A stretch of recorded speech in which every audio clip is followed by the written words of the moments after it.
Você faz com o teclado. Aqui, Guilherme, Gustavo, vocês podiam imaginar o som que liberta a gente, uma coisa bem rica. Isaac, Fabinho na flauta.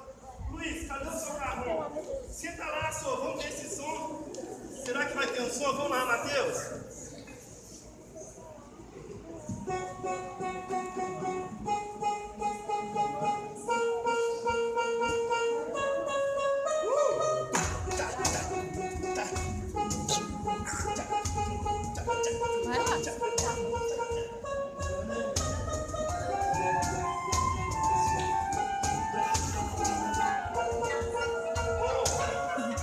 Tô sentindo Deus aqui nessa igreja, galera.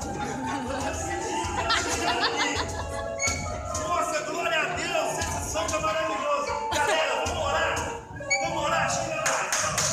Glória a Deus. Vamos orar. Esse som que liberta a gente, porque a cidade Romanos 1.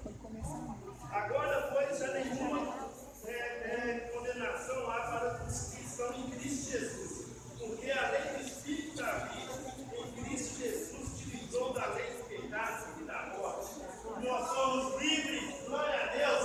Vamos dar as mãos, galera. Vamos orar que o Espírito Santo está